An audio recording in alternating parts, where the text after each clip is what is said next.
గారు గేమ్ ఆడిన విధానం ఎంతమందికి నచ్చలేదు? ఫ్లోరా గారు నామినేషన్ నుంచి ఫ్రీ అయిన తర్వాత ఆ పాస్ని ఎందుకు శ్రీజ గారికి యూజ్ చేయలేదు? హరీష్ గారు ఎప్పుడు ఉన్నట్టే ఆయన చేసేదన్నీ రైటే, పక్కన వాళ్ళు ఏది చేసినా తప్పే అనే స్వభావం ఇంకెప్పటికీ మార్చుకోలేరా? అదే విధంగా సంజన గారికి ఇవాళ గొడవైన విషయంలో ఎవరిది రైట్? సంజన గారు రైటా, హరీష్ గారు రైటా? అండ్ బర్నీ గారు తనకంటూ ఒక సీక్రెట్ అని తెచ్చుకున్న లాక్ కీ చైన్ ని సుమన్ శెట్టి గారి కోసం ఓపెన్ చేశారు. సో ఇలాంటివి ఎన్నో కొన్ని emotional and physical task level and వాటిలో ఏది కరెక్ట్గా ఉంది, ఏది కరెక్ట్గా లేదు అని నా ఒపీనియన్ని, నా పర్స్పెక్టివ్ నేను షేర్ చేయబోతున్నాను. సో వీడియోని స్కిప్ చేయకుండా చూడండి. అండ్ నా రివ్యూ మీకు నచ్చినట్లయితే తప్పకుండా సబ్స్క్రైబ్ చేయండి. సో మనం డిస్కషన్లోకి వెళ్ళిపోదాం. సో ఫస్ట్ మనం యాక్చువల్గా టాస్క్ గురించి మాట్లాడుకుందాం. ఇవాళ టాస్క్ ఏం పెడతారు అని అంటే, ఎవరికైతే యాపిల్స్ అయితే ఇచ్చింటారు కదా, ఎవరికైతే బ్లాక్ సీడ్ వస్తుందో ఆ బ్లాక్ సీడ్ వచ్చిన వాళ్ళకి నామినేషన్ నుంచి సేఫ్ అయ్యే ఒక ఇమ్యూనిటీ పవర్ అయితే ఇస్తారనమాట. కానీ అది అందరికీ కాదు. సో వాళ్ళ ముగ్గురులో టాస్క్ పెట్టి ఎవరు విన్ అయితే వాళ్ళకి ఇమ్యూనిటీ పాస్ వస్తుంది అని అయితే బిగ్ బాస్ గారు చెప్తారనమాట. సో అలాగా బ్లాక్ సీల్ వచ్చిన వాళ్ళు ఎవరెవరు అని అంటే శ్రీజ, ఫ్లోరా గారు అండ్ రీతు గారు. సో అక్కడ వాళ్ళ ముగ్గురికి ఏం టాస్క్ పెడతారు అని అంటే, సో ఒక కేజ్ ఉంటుంది. సో ఆ కేజ్ లోపలికి బాల్స్ వేస్తూ ఉంటారనమాట. సంచాలకుగా యాక్చువల్గా సంజన గారు ఉంటారు. సో బాల్స్ వేస్తూ ఉంటారు. బాల్స్ వేసినప్పుడు దాన్ని క్యాచ్ చేసుకొని వాళ్ళే ఫైట్ చేసుకొని ఒకటి తీసుకొని వచ్చి బయట బాల్స్ అయితే ఇచ్చేసేయాలని వాళ్ళ బాక్స్లో పెట్టేసుకోవాలి. సో ఆ కేజ్ నుంచి బయటకు వచ్చిన తర్వాత ఆ బాల్స్ని లాక్కోవడానికి అయితే రూల్ లేదు. సో లాక్కోకూడదు అనమాట. సో అదే రూల్. సో అది అనమాట గేమ్ అయితే పెడతారు. అండ్ బాల్స్ వేస్తూ ఉంటారు. ప్రతిసారి మాక్సిమం ఆ బాల్ వచ్చేసి శ్రీజ గారే మాక్సిమం పట్టుకుంటారనమాట. సో రీతు గారు ఎవ్రీ టైం శ్రీజ గారిని అటాక్ చేసి ఆవిడ దగ్గర నుంచి బాల్ తెచ్చేసుకొని తనకంటూ బాల్స్ని అన్ని పెట్టుకుంటూ ఉంటారనమాట. సో ఇది అలాగే వెళ్తూ ఇలా టాస్క్ కూడా అలాగే వెళ్తూ ఉంటుంది. అది మోస్ట్లీ ఎలా ఉందంటే ప్రతిసారి ఆల్మోస్ట్ శ్రీజ గారు క్యాచ్ చేయడం. సో శ్రీజ గారు క్యాచ్ చేయడం వలన రీతు గారు వెంటనే ఆవిడ వెళ్ళి గ్రాప్ చేసేసుకొని ఆవిడ మీద పడిపోయేసి ఆవిడ మూవ్ అవ్వకుండా చేయడం. సో అలాంటివి చేస్తున్నారు అనమాట. ఆవిడ దగ్గర నుంచి శ్రీజ గారి దగ్గర నుంచి బాల్ లాక్కోవడం, కానీ అది కొంచెం ఫిజికల్ అయ్యేలాగానే ఉంది. సో శ్రీజ యాక్చువల్గా చాలా ట్రై చేశారు ఆవిడ సైడ్ నుంచి. కానీ సో రీతు గారు కొంచెం ఫిజికల్గా కొంచెం స్ట్రెంగ్త్ శ్రీజ గారి కన్నా రీతు గారికి ఉండడం వలన సో రీతు గారు మాక్సిమం బాల్స్ని పికప్ చేసుకొని వెళ్ళిపోయేంత స్టేజ్లోకి అయితే వెళ్ళిపోయారు. సో ఎప్పుడైతే రీతు గారిని ఇంకా మనం అడ్డుకోవడం కష్టం అని అయితే శ్రీజ గారికి అనిపించిందో, ఎందుకంటే బాల్స్ అన్ని ఆవిడ తీసుకొని పెట్టేసుకుంటున్నారు. సో అది ఏమైపోతుందంటే ఇంకా కంప్లీట్ యునానిమస్ విన్ లాగా అయిపోతుంది. ఎందుకంటే ఆ టాస్క్కి 3 బాల్స్ అయితే ఉండాలన్నమాట. ఎందుకంటే అట్లీస్ట్ 3 బాల్స్ ఉంటేనే వాళ్ళకున్న బాల్ పోడియంలో వాళ్ళు బాల్స్ దానిలో వేసేస్తేనే ఎవరైతే మినిమం 3 వేస్తారో ఫస్ట్ వేస్తారో సో వాళ్ళే విన్ అయినట్టు. సో ఆ విధంగా చూసుకున్నా సరే బాల్స్ అయితే ఉండాలి, అట్లీస్ట్ 3 ఉండాలన్నమాట. సో ఆ విధంగా చూసుకున్నప్పుడు ఆల్రెడీ ఇంకా రీతు గారు కలెక్ట్ చేసుకుంటున్నారు. సో ఎక్కువే ఉన్నాయి కాబట్టి ఇంకా శ్రీజ గారు ఏమనుకుంటారు అని అంటే, సో ఫేర్ ఛాన్స్ ఫ్లోరా గారికి ఇద్దాము, ఎలాగో ఆవిడైతే వెళ్ళడానికి ఛాన్స్ లేదు. సో బాల్ ఆవిడ దగ్గరికి వస్తుంది కాబట్టి శ్రీజ గారి దగ్గరికి. సో రీతు గారు శ్రీజ గారిని అటాక్ చేయడానికి వెళ్తున్నారు. సో ఫ్లోరా గారు కొంచెం ఫ్రీగానే ఉన్నారనమాట. సో ఆ విధంగా ఏం చేస్తారంటే శ్రీజ గారు ఇంకా నాకైతే ఇవి బాల్స్ వచ్చేలాగా లేదు అని చెప్పి ఆ బాల్స్ అన్ని ఫ్లోరా గారికి పాస్ చేసేదాన్ని చూస్తారనమాట. సో అలా చేసి ఫ్లోరా గారికి అయితే కూడా ఒక 3 బాల్స్ వచ్చేలాగా అయిపోతుంది. అండ్ లాస్ట్కి అది ఏమైపోతుంది అని అంటే, సో 4 బాల్స్ రీతు గారికి వస్తుంది, 3 బాల్స్ వచ్చేసి ఫ్లోరా గారికి అండ్ 1 బాల్ అయితే శ్రీజ గారికి వస్తుంది అనమాట. సో ఇలా జరిగింటుంది. కానీ ఆ టాస్క్ ఆడుతున్నంతసేపు రీతు గారు ఆడిన విధానం అయితే అస్సలు మంచిగానే ఉండదు. ఎందుకు మంచిగా ఉండదని నేను చెప్తున్నాను కూడా ఒక ఎగ్జాంపుల్ చెప్తాను. స్టార్టింగ్ మన ఎపిసోడ్స్ ఫస్ట్ టాస్క్ కూడా ఇలాంటిదే కేజ్ అయితే పెట్టుంటారనమాట. వాళ్ళు పాక్కుంటూ వెళ్ళిపోయి హ్యామర్ తీసుకొని నామినేషన్స్లో వెయ్యాలి. సో ఇదే టాస్క్ దగ్గర తనుజ గారు అండ్ రీతు గారు ఆడుతున్నప్పుడు రీతు గారికి దెబ్బ తగులుతుంది తలకి. ఎందుకనంటే సో ఆవిడ ఏమనుకుంటుందంటే లైక్ తనుజ గారు వెళ్ళిపోతుంటారు అనమాట. సో రీతు గారు అక్కడ పడిపోతారనమాట తగిలి. అప్పుడు ఏం చెప్తారు అని అంటే, లైక్ మనం కూడా ఏమనుకుంటాం జనరల్గా చూసేటప్పుడు కూడా, ఏంటబ్బా తనుజ గారు ఆవిడ దెబ్బ తగిలి కూడా పడుచుకోకుండా అలాగే వెళ్ళిపోయి పెట్టేసుకున్నారు అని చెప్పి. సో అదే విధంగా ఈవెన్ రీతు గారు కూడా చెప్తారనమాట. సో ఆ విధంగా వెళ్ళిపోయారు. అండ్ అలాగే ఆ తర్వాత వచ్చి తనుజ గారు చెప్పిన మాటలు కూడా ఏమి నాకు కొంచెం హర్ట్ అయ్యేలాగా ఉన్నాయి. సో మీరు నన్ను ఆపడానికి వచ్చి అలా అయ్యింది అని అనడం అదేది నాకు కొంచెం హర్టింగ్గా ఉంది అయితే అని చెప్తారనమాట.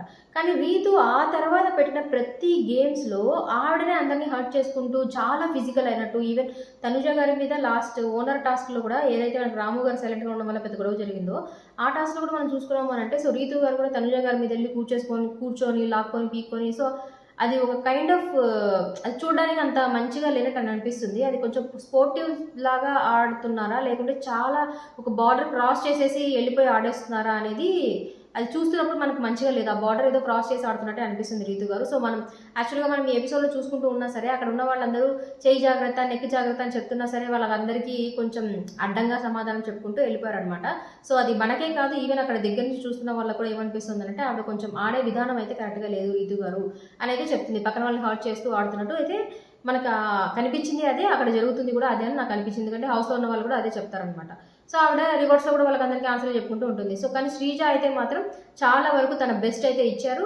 అండ్ ఫ్లోరా గారికి శ్రీజ గారు హెల్ప్ చేయడం వల్ల ఫ్లోరా గారికి అయితే బాల్స్ వస్తాయి. సో ఆ టాస్క్లో వెళ్ళిపోయి మొత్తం బాల్స్ వేయాలన్నమాట ఆ పోడియంలో. సో శ్రీజ గారికి ఆల్రెడీ ఒక్క బాలే ఉంది కాబట్టి జనరల్గా సంచాలకి ఏం చెప్తారు అంటే, సో శ్రీజ గారికి ఒక్క బాలే ఉంది, సో ఆవిడ వేసినా వేయకున్నా అది కౌంట్లోకి అయితే రాదంటారు. కానీ బట్ శ్రీజ అయితే తన ట్రై అయితే చేసుకుంటూ ఉంటుంది అనమాట. నెక్స్ట్ వచ్చేసి వీళ్ళిద్దరు ఉంటారు కదా, లైక్ రీతు గారు అండ్ ఫ్లోరా సైని గారు. సో ఫ్లోరా సైని గారికి యాక్చువల్గా ఉన్నది 3 balls. సో ఆ 3 balls వేయడానికి చూస్తారనమాట. సో 3 balls వేయడానికి చూస్తున్నప్పుడు అండ్ ఈవిడ రీతు గారు కూడా అట్ ద సేమ్ టైం ఆవిడ ట్రై చేస్తుంటుంది ఆవిడ బాక్స్లో వేసుకోవడానికి. సో ఫస్ట్ అయితే కంప్లీట్ చేసేది ఫ్లోరా సైని గారు. సో ఆ విధంగా ఫ్లోరా సైని గారు నామినేషన్స్ నుంచి సేవ్ అవుతారు అనమాట. ఇక్కడ యాక్చువల్గా రీతు గారి కంటెంట్ ఇంకొక విధంగా స్టార్ట్ చేస్తారు. ఏంటిది అంటే ఏడవడం స్టార్ట్ చేసేస్తారు. ఏడవడం స్టార్ట్ చేసి నాకు ఎప్పుడు ఇంతే, నాకు లక్ అయితే ఉండనే ఉండదు, అది ఇది ఇది అది అని అయితే చెప్పేసి చెప్తూ ఉంటారనమాట. ఇంకా అక్కడ ఏడ్చేస్తారనమాట. అది నాకు ఆ ఏడ్చే విధానం నాకు ఎందుకో అది కొంచెం ఫేక్గానే అనిపిస్తుంది. అంటే నాకు నిజంగా చెప్పడానికి కొంచెం బాధగానే ఉంది, ఎందుకబ్బా పక్కన వాళ్ళ ఎమోషన్స్ గురించి మనం ఇలా మాట్లాడుతున్నాము అని చెప్పి. కానీ ఎందుకో నాకు తెలియదు, ఆవిడ ఏడుస్తున్నప్పుడు నాకు ఆ జెన్యూనిటీ అయితే ఎందుకో నాకు కనిపించట్లేదు. నేను కనెక్ట్ అవ్వలేకపోతున్నాను ఆవిడ ఏడుస్తున్నప్పుడు. ఎందుకు ఈవిడ ఏడుస్తుంది అని అనిపిస్తుంది తప్ప అయ్యో పాపం ఏడుస్తుంది అనే ఫీలింగ్ అయితే నాకైతే రావట్లేదు. సో మీకు కూడా అదే విధంగా అనిపించిందా ఏంటిది అనేది అయితే కమెంట్స్లో మెన్షన్ చేయండి. సో ఈ రీజన్ వల్లనే నేను స్టార్టింగ్ ఆఫ్ ద వీడియో కూడా మెన్షన్ చేసింది ఏంటిది అంటే, సో రీతు గారు కంటెంట్ కోసమే చేస్తున్నారా ఏంటి అని చెప్పి. సో ఆవిడ చేసేదంతా చేసేస్తారు, లాస్ట్లో వచ్చేసి ఒక కైండ్ ఆఫ్ అది ఆవిడ చేసే విధానం వచ్చేసి ఈ కొంచెం అయ్యో పాపం అనేలాగా కనిపించేలాగా చేయడానికి ప్రయత్నిస్తుంటారు అని అనిపించింది.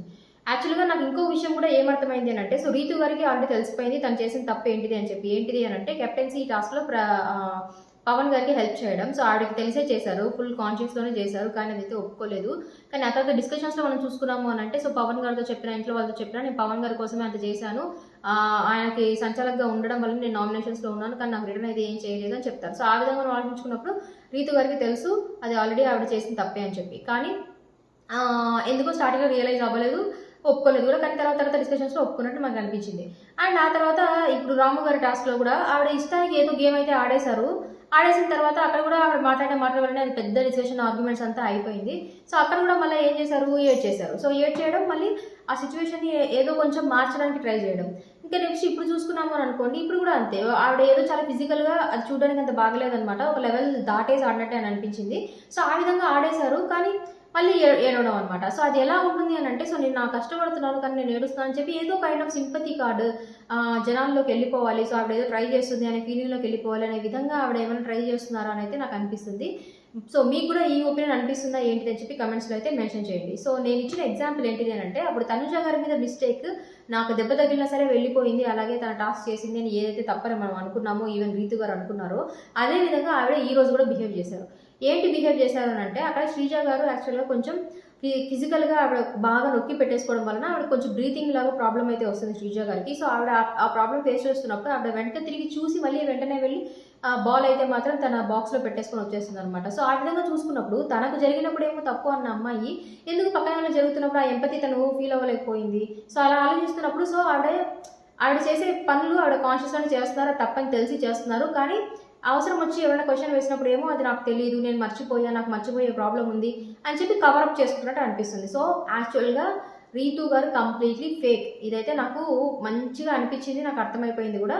సో మీకు ఏమనిపిస్తుందో కూడా కమెంట్స్లో మెన్షన్ చేయండి. సో ఇంకా నెక్స్ట్ మనం దేని గురించి మాట్లాడుకుందాము అని అంటే, హరీష్ గారు గొడవ పడిన విషయం అనమాట. సో హరీష్ గారిది ఏంది గొడవ అని అంటే, సో హరీష్ గారు సంజన గారు కొంచెం గొడవ అయితే జరుగుతుంది ఇవాళ కుకింగ్ టైంలో. ఏంటిది అని అంటే, సంజన గారి బాటిల్ మాత్రం మా కుకింగ్ ఫ్లోర్ మీద ఉంటుందన్నమాట. సో హరీష్ గారు ఏం చెప్తారంటే, నైట్ కూడా నేను అంతా క్లీన్ చేసుకుని వెళ్ళిపోయి కానీ ఆ బాటిల్ ఒకటే అక్కడ ఉంది, నేను ఎవరిది అని చూస్తే సంజన గారిది అని చెప్పారు. సో ఆవిడ ఆ బాటిల్ ఎవరి బాటిల్ వాళ్ళ దగ్గర పెట్టుకోమని చెప్తున్నాను, దాని తప్పేముంది, నేను ఆర్గనైజ్గా ఉండమంటున్నాను, దాని తప్పేముంది అని అయితే అని అంటారనమాట. సో అది యాక్చువల్గా వీళ్ళు మొత్తం ఏమంటారు అని అంటే, మేము ఓనర్స్గా ఉన్నప్పుడు వాళ్ళు కూడా అలాగే చేసి వెళ్ళారు, కానీ మేమేం కంప్లైంట్స్ చేయలేదు, సో మేము అడ్జస్ట్ చేసుకొని వెళ్ళిపోయాము, ఆయన ఎందుకు అంత అడ్జస్ట్ చేసుకోలేరు, ప్రతిదీ నేను నేను నేను అని మాట్లాడతారు, నాది అనే మాట్లాడతారు తప్ప ఆయన ఎందుకు ఒక నలుగురితో కలిసి ఉంటున్నాము కదా, మనం కలిసి ఉండాలి అనే పద్ధతి, ఆ ఒపీనియన్ అయితే ఎందుకు రాదు అనే విధంగా అయితే ఆయన మాట్లాడతారనమాట. సో ఆ విధంగా చూసుకున్నా కూడా హరీష్ గారి విషయం మనం స్టార్టింగ్ నుంచి అనుకున్నది ఏంటి అని అంటే, ఆయనకంటూ ఒకటి ఏదైనా జరిగింది అని అంటే వెంటనే రైజ్ అయిపోవడం, మాట్లాడేసేయడం అది ఇది అని ఉంటుంది. కానీ అది నేను చెప్పేది రైట్ అనే ఉంటారు, పక్కన వాళ్ళు ఏం చెప్పడానికి వచ్చినా సరే అది ఆయన అర్థం చేసుకొని అది తీసుకునేలాగా అయితే ఆయన అస్సలు ఉండరు అనమాట. సో అది మనకు ముందు నుంచి తెలిసిందే. సో ఆ విధంగా కొట్లాట అయితే జరుగుతుంది. అక్కడ పెద్దగా నాకు మిస్టేక్ అని సంజన సైడ్ అయితే నాకేం పెద్ద అనిపించలేదు. ఆవిడ కావాలని చేశారా లేకపోతే ఏంటిది అనేది మనం పక్కన పెట్టేస్తే చిన్న చిన్న విషయాలు పట్టించుకోని అవసరం లేదు హరీష్ గారి సైడ్ నుంచి నాకైతే అనిపించింది. అండ్ నేను పెద్ద అయిన నేను అన్ని ఎక్స్పీరియన్స్ చూసేసాను నా లైఫ్లో అని చెప్పి అప్పుడప్పుడు వాడుతూ ఉంటారు అనమాట ఈ సెంటెన్సెస్. నా ఎక్స్పీరియన్స్ బట్టి నేను చెప్తున్నాను అని చెప్పి. సో ఆ ఎక్స్పీరియన్స్ అంతా ఎక్కడికి వెళ్ళిపోయిందో నాకు అర్థం కాలేదు. సో ఆ ఎక్స్పీరియన్స్లో చిన్న చిన్న విషయాలు ఏవి పట్టించుకోవాలి ఏవి పట్టించుకోకుండా వెళ్ళిపోవాలి అనే విషయాలు అయితే నాకు ఎక్స్పీరియన్స్లో దొరకలేదా అని అయితే నాకు అనిపిస్తుంది. సో ఆ విధంగా చూసుకుంటే హరీష్ గారు ఇవాళ చేసిన ప్రతి చిన్న ఆర్గ్యుమెంట్ ఆయనకంటూ ఒకటి చెప్పాలి అని మనం వెళ్ళాము అని అంటే అది ఆర్గ్యుమెంట్లోకి వెళ్ళిపోతుంది అనమాట. ఎందుకంటే ఆయన ఎప్పుడు రిసీవింగ్ మోడ్లో ఉండడు. ఎప్పుడు వచ్చేసి ఎవరు ఏం చెప్పినా సరే దాన్ని మనం అడ్డంగా మాట్లాడేసేయాలి, అడ్డంగా ఏదో చెప్పి వాళ్ళు నోరు మూపించేసేయాలి, నాదే రైట్ అనిపించుకోవాలి. సో ఆయన ఎప్పుడు అలాగే ఉంటారు అనమాట. సో ఆయన నలుగురితో కలిసిపోయే మనిషి లాగా నాకైతే అస్సలు అనిపించలా. సో ఆ విధంగా మనం చూసుకున్నాము అంటే సంజన గారి మిస్టేక్ కన్నా ఈ హరీష్ గారు ప్రతి చిన్నదానికి ఆర్గ్యుమెంట్ పెట్టుకోవడం వల్ల సో ఆయన మీదనే ఎక్కువ తప్పు ఉన్నట్టు మనకు అనిపిస్తుంది అనమాట. సో ఈ విషయంలో కూడా మీకు ఎవరి తప్పు అనిపిస్తుందో కూడా కమెంట్స్లో మెన్షన్ చేయండి. సో నెక్స్ట్ ఇంకోటి మనం బాగా కొంచెం ఆలోచించాల్సిన విషయం ఏంటిది అని అంటే మనకు ఆల్రెడీ తెలుసు ముందున్న ఎపిసోడ్లో కూడా ఏం జరుగుతుంది, ఎమోషనల్ రిలేటెడ్ రౌండ్ అనమాట. ఎవరికైతే బ్లూ కలర్ యాపిల్ సీడ్ వచ్చిందో సో వాళ్ళకందరికీ బజర్ ఎవరు ప్రెస్ చేస్తారో వాళ్ళకి ఇంటి నుంచి లెటర్స్, ఫొటోస్, వాయిస్ మెసేజెస్ ఇలా పంపిస్తున్నారు బేస్డ్ ఆన్ ద బ్యాటరీ పర్సంటేజ్ని పెట్టుకొని. సో అలా ఆ విధంగా చూసుకున్నప్పుడు కూడా ఇవాళ కొంచెం చిన్న డిస్టర్బెన్స్ అయితే జరుగుతుంది ప్రియా గారికి అండ్ శ్రీజ గారికి అనమాట. అదేంటిది అని అంటే సో యాక్చువల్గా ఈ విషయం మనం చూసుకున్నాము అని అంటే సంచాలకుగా శ్రీజ గారు చాలా మంచిగా చేస్తారు.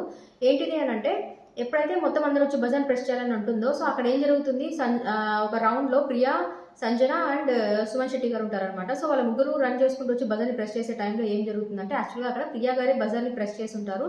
కానీ సంజన గారు యాక్చువల్గా టచ్ చేశారు కానీ ఆవిడైతే ప్రెస్ చేయలేదు. నాకు ఇంకా కొంచెం చూడాలని అనిపిస్తుంది, చాలా లైట్గా టచ్ అవుతున్నట్టు అనిపిస్తుంది. ఫుల్ చేయి కూడా పెట్టేటైతే నాకు వీడియోలో కనిపించలా. సో ఆ విధంగా చూసుకున్నా సరే అక్కడ ఎవరు విన్ అవుతారు అని అంటే ప్రియా గారే అనమాట విన్ అయ్యేది. కానీ స్టార్టింగ్లో అక్కడ చూసిన వాళ్ళందరూ ఏమంటారంటే సంజన గారు అంటే, ఎందుకంటే సంజన గారు కొంచెం ఫ్రంట్లో వచ్చేసేసరికి అందరూ సంజన గారు టచ్ చేశారు కానీ ప్రియా గారు దొబ్బడం వల్ల సంజన గారు కింద పడిపోయారు అని అంటారు.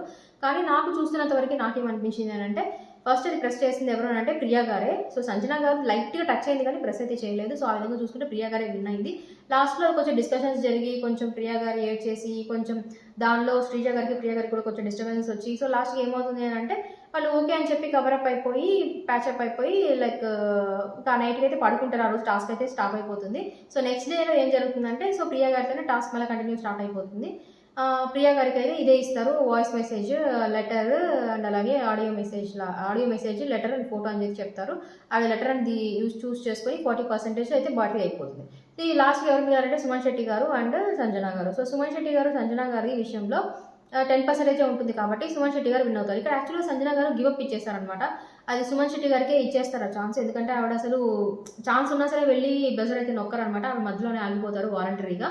అది ఎందుకు ఏమిటి అనేది అయితే కంప్లీట్గా నాకు తెలియదు. ఆవిడ చెప్పడం ఏమిటంటే నేను కావాలనే చేశాను సుమన్ శెట్టి గారికి ఇచ్చేస్తారనమాట ఛాన్స్. సో అది ఎందుకు చేశారనే విషయం అయితే నాకు అర్థం కాల. ఎందుకంటే స్టార్టింగ్ నుంచి ఆవిడ చేసుకుంటూ వచ్చిందే ఆ ఫొటోస్ ఫ్యామిలీ విషయం గురించి లేదంటే వాళ్ళ పిల్లల్ని చూడడానికి అని చెప్పి కూడా ఉంటుంది. కానీ ఎందుకు అది వదిలేశారనే తెలియదు. మేబీ ఆ ప్రియా గారి విషయంలో ఆవిడ ఏమైనా హర్ట్ అయ్యారా అని అనుకుంటున్నాను నేను. అందుకనే ఇంకెందుకు అని చెప్పి ఆ హర్ట్నెస్ అలాగే క్యారీ ఫార్వర్డ్ చేసుకోవడం వల్ల ఆడ వదిలేసినట్టు అనిపించింది. బట్ ఎనీవే సుమన్ శెట్టి గారు అయితే వెళ్తారు. వెళ్ళినప్పుడు 10% ఉంది కాబట్టి బిగ్ బాస్ గారు ఒక టాస్క్ ఇచ్చేస్తారనమాట. ఆ టాస్క్ ఏంటిది అని అంటే భరణి గారు మన స్టార్టింగ్ ఎపిసోడ్లో గ్రాండ్ లాంచ్ ఎపిసోడ్లో అయితే ఒక లాకెట్ తెచ్చుకుంటారు, అది సీక్రెట్ అని చెప్తారు. ఆ టైం వచ్చినప్పుడు ఓపెన్ చేస్తా అని చెప్తారనమాట. సో బిగ్ బాస్ గారు ఏం టాస్క్ ఇస్తారంటే సుమన్ శెట్టి గారికి సో భరణి గారు ఫస్ట్ అది అయితే ఓపెన్ చేయాలి. అది ఓపెన్ చేసి అది ఎవరున్నారు ఏంటిది అని మనకి సీక్రెట్ అందరికీ చెప్తే మీకు 40%, 45% మీకు ఎంతైతే మీరు యూజ్ చేసుకోవాలో దాన్ని బట్టి మీకు ఆ పర్సంటేజ్ మేము ఇచ్చి మీకు ఆ పర్టికులర్ ఆడియో మెసేజో, ఫోటోనో, లెటరో ఏదో ఒకటి ఇస్తామని చెప్తారు. సో అదైతే అడగగానే భరణి గారు అర్థం చేసుకొని నేను మంచి అకేషన్లో ఓపెన్ చేద్దాం అనుకున్నా, బట్ స్టిల్ ఓకే దీనివల్ల మీకు ఉపయోగపడుతుందంటే నేను ఓపెన్ చేస్తాను అని చెప్పి అయితే ఓపెన్ చేసేస్తారు. సో లాకెట్లో ఏముంటుందని అంటే లైక్ వాళ్ళ అమ్మ వాళ్ళ గురువు అని చెప్పి ఉంటారనమాట. సో వాళ్ళకి నేను మాట ఇచ్చి వచ్చాను, నేను వాయిస్ రైజ్ చేసి మాట్లాడకూడదు అని చెప్పి సో అదే అందుకే నేను సైలెంట్గా మాట్లాడుతున్నాను అని అయితే చెప్తారనమాట. సో అలాగే భరణి గారు కూడా యాక్చువల్గా ఈ విధంగా మనం చూసుకున్నాం అని అంటే మంచి మార్క్సే కొట్టేశారు. ఫ్లోరా గారికి నామినేషన్ ఫ్రీ పాస్ అయితే వచ్చింది. కానీ ఆ ఫ్రీ పాస్ వచ్చినప్పుడు ఎంతమంది కనిపించింది ఫ్లోరా గారు ఆ ఇమ్యూనిటీ తన కోసం కాకుండా శ్రీజ గారి కోసం యూజ్ చేస్తుంటే బాగుండేది అని. కానీ ఆవిడ కోసం ఎందుకు యూజ్ చేశారు అనేది ఒకసారి ఆవిడ హాస్పిటల్ నుంచి కూడా మనం ఆలోచిద్దాం. యాక్చువల్గా శ్రీజ గారు అయితే కొంతవరకు హెల్ప్ అయితే చేస్తారు ఫస్ట్ అట్లీస్ట్ ఎలిజిబుల్ అయ్యేదానికి. ఎందుకు అని అంటే 3 balls కూడా లేకపోతే అసలు ఆ టాస్క్లో ఎవరు విన్ అసలు ఎలిజిబుల్ కూడా కాలేరనమాట. ఎందుకంటే ఆ బాస్కెట్లో 3 బాల్స్ వేయాలి కాబట్టి. సో ఆ విధంగా మనం చూసుకున్నప్పుడు సో రీతు గారు ఫుల్గా శ్రీజ గారిని అయితే లాక్ చేసేసారు. సో శ్రీజ గారికి అయితే అర్థమైపోతుంది అనమాట. సో ఇంకా నుంచి మనం ముందుకెళ్ళే ఇది లేదు అని చెప్పేసి. సో ఆ విధంగా మనం ఆలోచించినప్పుడు సో ఆవిడ ఫ్లోరా గారికి ఆ బాల్స్ పాస్ చేసి మీరు వెళ్ళండి అని చెప్పి ఆవిడకైతే హెల్ప్ అయితే చేస్తారు. బట్ కానీ ఆ తర్వాత నెక్స్ట్ టాస్క్ ఏంటిది అని అంటే బాల్స్ వచ్చిన తర్వాత కూడా ఆవిడ ట్రై చేసి ఆవిడ కూడా ఆ బాల్స్ దానిలో వెయ్యాలన్నమాట. సో ఆ విధంగా మనం చూసుకున్నాము అంటే 50% ఉంది. సో 50% శ్రీజ గారు అయితే హెల్ప్ చేశారు, 50% ఫ్లోరా గారి ఎఫర్ట్ కూడా ఉంది కాబట్టి అది కంప్లీట్గా ఇమ్యూనిటీ పవర్ అనేది మనం షేర్ చేయలేం. కాబట్టి ఆ విధంగా మనం ఆలోచించినప్పుడు ఫ్లోరా గారు తన కోసం ఇమ్యూనిటీ యూజ్ చేసుకోవడం అనేది నాకు కరెక్ట్ అనే అనిపించింది. మేబీ ఫ్యూచర్లో ఏదైనా వచ్చే టాస్కులు ఉంటే సో ఆవిడ ఈరోజు శ్రీజ గారు ఆవిడ చేసిన హెల్ప్కి మేబీ ఆవిడ రీపే చేస్తే బాగుంటుందని నాకైతే అనిపించింది. సో ఈ విషయం మీద కూడా నాకు ఫ్లోరా గారు తీసుకున్న ఇమ్యూనిటీ డెసిషన్ తన కోసం తను యూజ్ చేసుకోవడం అనేది కూడా నాకు 100% కరెక్ట్ అని అనిపించింది. కానీ ఈ విషయంలో మీకు ఏమనిపించిందో కూడా కమెంట్స్లో మెన్షన్ చేయండి. అండ్ ఇది అండి నా రివ్యూ ఈఓటీ ఎపిసోడ్ గురించి నా పర్స్పెక్టివ్ కూడా నేను కంప్లీట్గా షేర్ చేశాను. సో నా రివ్యూ నా పర్స్పెక్టివ్ మీకు నచ్చినట్లయితే నా ఛానల్ని సబ్స్క్రైబ్ చేయండి అండ్ సపోర్ట్ చేయండి. మనం మళ్ళీ నెక్స్ట్ వీడియోలో కలుద్దాం. Until then see you guys, bye.